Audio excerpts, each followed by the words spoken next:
What's happening, everyone? It's Karthik, your favourite South Asian portrait and wedding photographer from Sydney, Australia, coming at you with another video for an amazing outdoor wedding. Yeah, as you can tell from my very cruisy driving experience, I am almost on my way for bride prep. Yeah, it just copped a bit of traffic, so fun times. Always, pro tip number one, because I have so much value to give you guys. Always leave early on time so that you can avoid traffic and stuff like that. Anyways, today's gonna be a fun day. We're gonna be shooting a full day outdoor wedding. Super excited. I've got my team on for this one, so I've got photos and videos. I've got my second photographer on the way to group prep as we speak, and I'm just casually chilling and waiting to go to the bride's place for bride prep. Yeah, so perfect. Thank you. All right, so here we are. Okay. So the couple's names, I'll start with the bride. Her name is Nisha, and she looks beautiful, doesn't she? Absolutely stunning. And hair and makeup was done by the talented Gather and Stitch. I believe Neddy I was working with today. She was awesome, absolutely wonderful. So it's interesting, when I actually arrived for the bride's place for bride prep, the first thing I do is always just scout locations for where I'm actually going to take the portraits. Now, Nisha was already ready, right? So that was the first part. So actual getting ready prep shots didn't really happen. It was, more sort of, let's just get shots. Let's just get shots of her already ready and we can start taking portraits. Now, the first thing I noticed was that we had a lot of light coming from the front entrance of the homeway, which was the actual door. So that's where we decided to do most of the portraits. After we did that, we got onto a few of the creative shots, one of which you're seeing right now by this amazing window archway, and it was actually really cool. I loved this space. I thought that the glass window behind was really nice to get some creative shots. All photographs that you see here are edited with my KSCP preset, which I did mention will be available soon.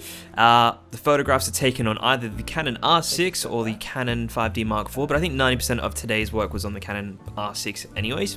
And I use a variety of lenses, a variety of settings, different apertures, different shutter speeds, all of which will be listed down below the photo so that you can check that out. I've been getting a ton of comments from you guys saying, hey, we just want to know what settings you guys are shooting on, and this is basically it. So I just thought it might be easy for you guys to read upon that. And looking outside, stunning. Let's do an earring shot, so do one of these ones. That's it, yeah. That's it. Lean back a little bit, that's it. Stunning.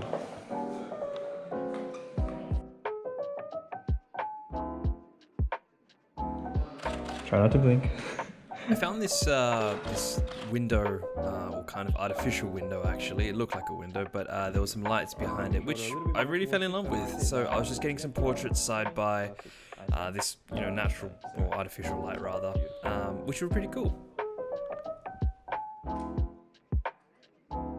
So the way I generally like to structure bride prep is the first segment or the first part or the earlier part I generally keep for my safe shots, and then the latter half I usually keep for my creative shots. So whenever I'm going into every wedding, I try and maintain a time allocated for both parts, just so I can get the shots that I need for my bride and then the shots that I want just for myself. I guess it's technically for the bride too, but it's creative to have a bit of both segments. So use structures, windows, anything interior-wise to your advantage to have, those moments where you can get those creative shots. It'll really help with your portfolio. Oh, this is a bit close for my liking. Whoa, Jesus. Yep, okay. That's on. Alright, so, we just finished up bride prep, and it went really, really well.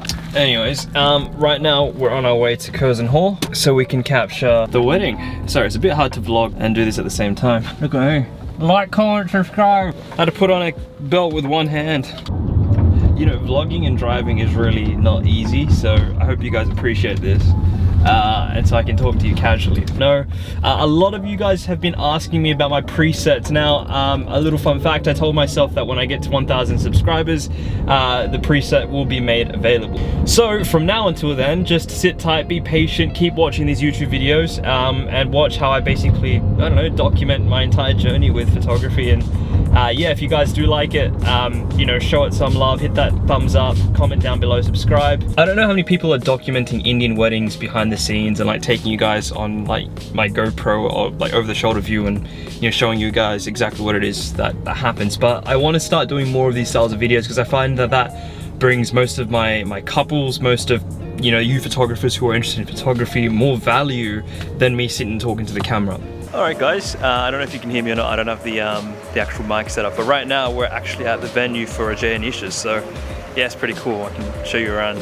You already probably would have seen some photos from my GoPro, but it's actually pretty cool. Now, the guests haven't arrived yet, so I'm basically using this time to just capture prep in terms of the actual decor setup, get some details. Nisha's in the bridal suite, Ajay's not here, so I'm just gonna, yeah, chill for a little bit, take some casual shots as I can of just the venue, get some surrounding location establishing shots, which are really important, especially if you just if you got to the venue early. And from there I pretty much, well, that's a bit too bright. And from there I pretty much will then settle into getting like portraits of hopefully individually them, or if not before the actual Bharat ceremony, and then capture the Bharat ceremony following through the wedding ceremony itself. So stay tuned for that. All right, see you guys in the next clip.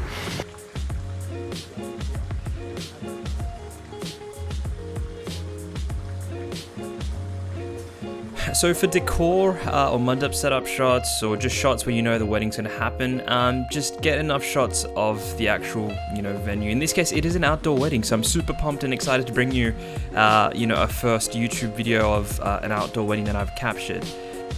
In this case, I start with the mandap and then work my way around to get details of anything else that I might see. We did have a sunny day today, so I was concerned about how the photographs were going to turn out in terms of lighting.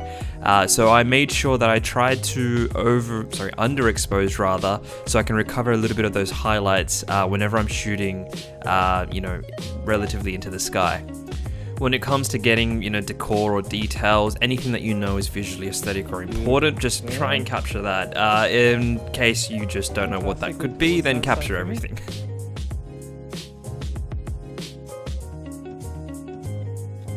Now, if you're wondering where you've seen this from, chances are you probably would have seen it on my YouTube channel from my previous bride and groom that I shot here, Natasha and Chinmay, which were absolutely amazing. That's right, serious. Stunning. And look outside again. Look outside again. Outside, outside, outside. That's a good go.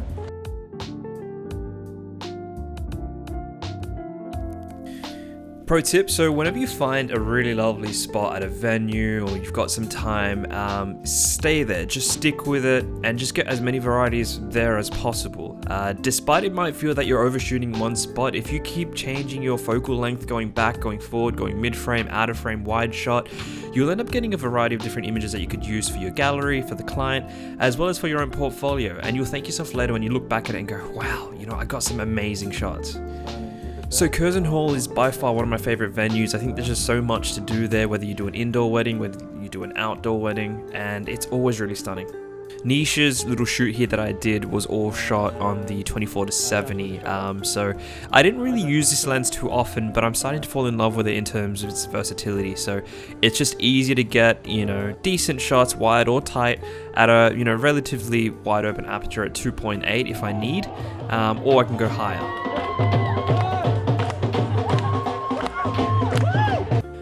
And now we're moving on to the Bharat ceremony. So again, you're more of a run and gun photography here. There's a lot happening, a lot of commotion, and you want to just try and be on your feet as quickly as possible. Don't be afraid if, you know, the ceremony starts spreading around. You have to just call back in the members and, you know, just to get a bit more structure and consistency in your photographs. So it does get a bit wild, but it's so much fun. There's like energy everywhere to me. For any non-South Asian people who aren't familiar with what the Bharat ceremony is, it's basically the groom's entrance, where they just pretty much dance and party all the way up until the actual venue before they get married. Let's practice, yeah? Okay, on the count of 1, 2, 3. 1, 2, 3, 4. 1, 2, 3, 4. 1, 2, 3, 4. 1, 2, 3, 4. That's it. So let's do it. So after the Bharat ceremony, we have what we call, I guess, the Dwar puja, or some cultures call it the milli, or just a puja ceremony that happens just before the actual groom arrives to the mandap or the altar. Now in this case, again, it's a very run and gun style of photography. You just want to capture as much as you can from as many angles as you can, from your own help, from your help of your second shooter as well, just to get different reactions, different sides, different angles as well.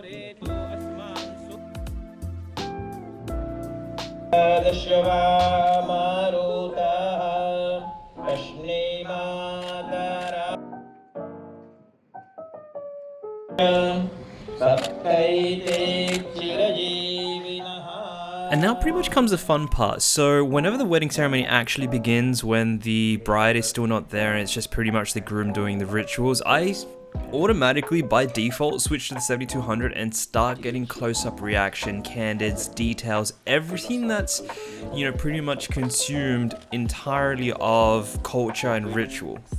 This is kind of like the easy part for me. I get to jump on my telephoto lens and basically walk around casually getting shots that I can from different focal points, different angles of different people, all whilst the entire ceremony is happening.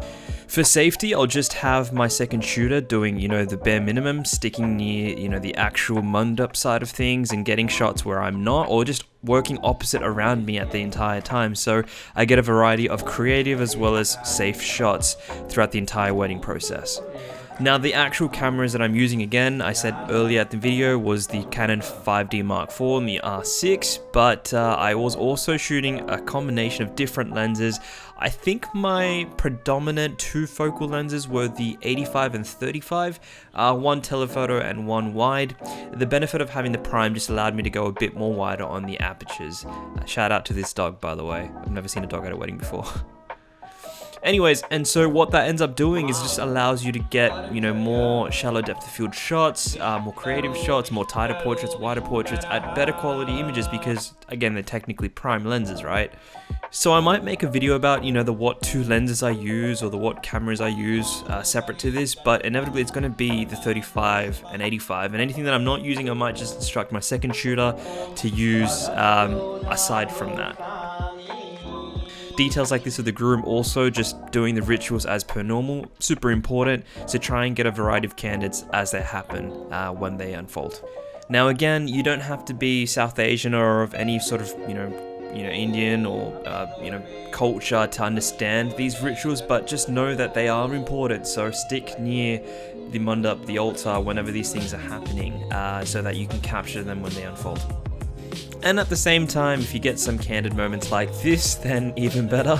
Your client's gonna love it, the family's gonna love it, and it adds to the entire gallery experience when they look back at this moment and they can see that emotion was captured.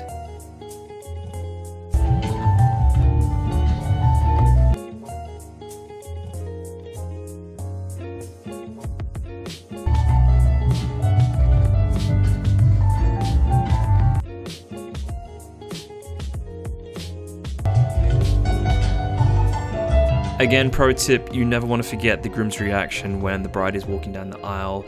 As you just saw now, everything was basically very run and gun style of photography. You just have to be very lightweight and quick on your feet in terms of understanding that it is a stressfully important, crucial time you don't want to miss. Similar to this, the garland exchange ceremony, as you're about to see.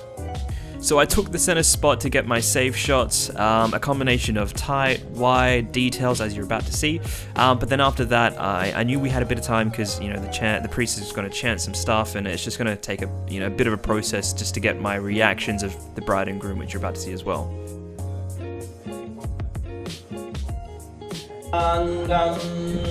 If you're operating as a solo photographer on the day, then try and limit your creative shots just to get your safe ones first.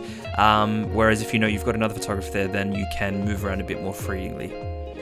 Now, what I also like to do, not everyone does it, but just get some clean shots of your couple at the mandap. I know a lot's happening at the time, so you might forget this, which is always why it's important just to get some clean shots of them looking towards your camera, at each other, and the same thing sitting down and at each other as well, because chances are they're going to be very consumed with all the rituals and all the steps that happen as the wedding unfolds, that they might not be able to get some clean just smiling down at the camera shots, which you'd want to limit anyways, because again, everything's supposed to be candid, but just for the gallery's sake, for the couple's sake, it's always important to get those just safe couple photos at your camera.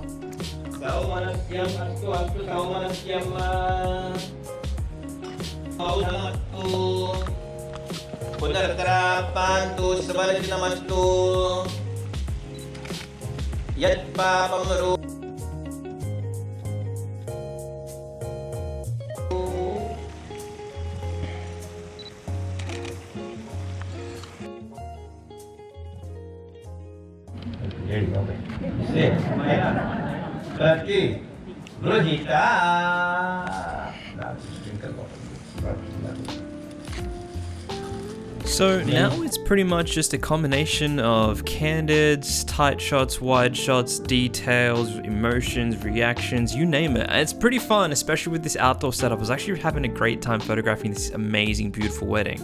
There was so much to capture. I was actually really lucky. Now the mandap setup was a perfect square and I can travel behind it as well, which meant that I can go from side to side getting all these amazing detail shots, close-ups from pretty much any angle possible. Same with my second shooter. So for any pro tip when it comes to planning your Indian wedding, try and make it accessible for your shooters. You'll thank them later when you get a variety of different shots. So after capturing South Asian weddings for a few years now, there are moments where you understand the significance of certain things and the importance of capturing them as they happen. So the fire ceremony by far is one of the most important parts. So as a photographer who's doing South Asian weddings, I highly recommend you just pay attention, be very attentive to when these moments happen so that you can capture them as they unfold. These are some of the shots that we got from the fire ceremony, which I absolutely loved. It's good to just get, different angles, wides, tights, mids, close-up details, just because you'll never go wrong with them.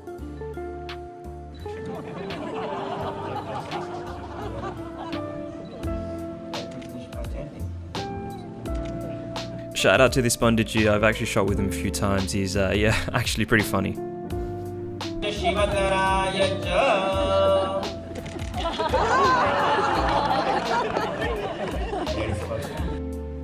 Also, know your camera settings inside out really well. There are times where you're going to probably need to shoot on continuous burst mode for moments like that where, Nisha was racing to sit down before Ajay.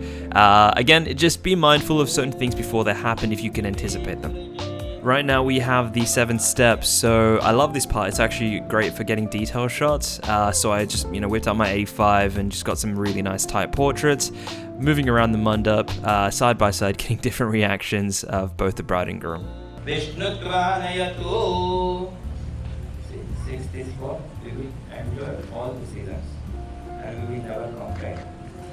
Together we will acquire energy to share the responsibilities of our marriage life. Together we will build physical, mental and spiritual powers to fulfill all the needs. Together we will fill our hearts with great joy, peace, happiness and spiritual values. Together we will be true to each other. Parents, friends, relatives and invited guests. In the presence of Agni Narayan. Alright, bro, I'm on fire, getting some amazing candid shots. If you guys like these photos, then like this video. That'll really help out the channel. I hope you guys are having an amazing time watching this wedding.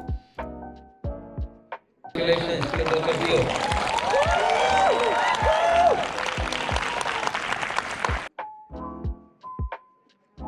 Mama Brati Te Hridayam Dadami, united with our intentions. Oh, both hands, please.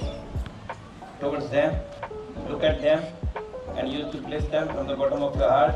You need to repeat after me 3 times, which means have a prosperous, happy marriage life. Say Dhanyo. गृहस्थ आश्रम धन्यो गृहस्थ आश्रम धन्यो गृहस्थ आश्रम.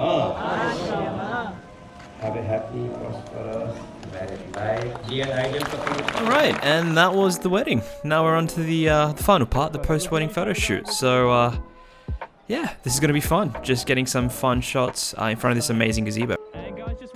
So when it comes to the actual post-wedding photo shoot, we didn't have much time just before the reception, so we only had a little bit of moments with the couple to capture them just after the wedding. So I started off with something pretty simple, the walk and talk, standard classic kindergarten poses, stuff like that, just basically easing them into the first couple of photographs as a married couple. Yeah, start walking, guys. Perfect. Looking at each other, don't look down, looking at each other, there we go.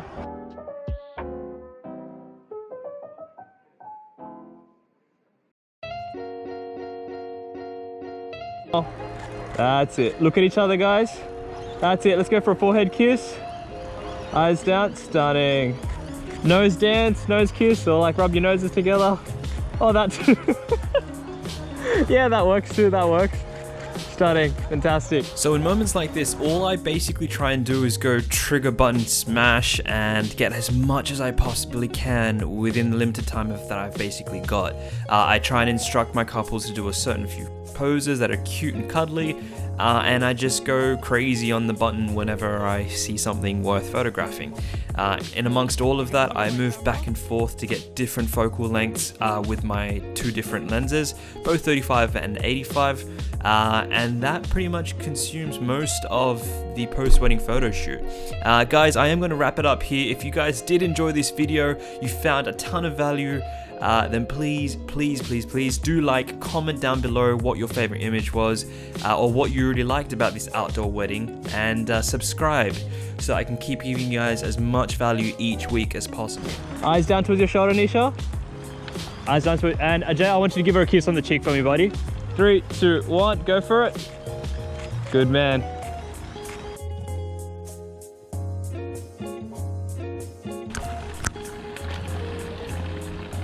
Fantastic. Perfect. And looking at my camera, guys, big smile. And you know what? I'm just going to leave you guys with this final image, one of my favorites from the entire post-wedding shoot. Bam. If you guys loved this photo, loved this video, then subscribe, comment, like, do all that good stuff, and I will see you lovely kids in the very next video. Cheers.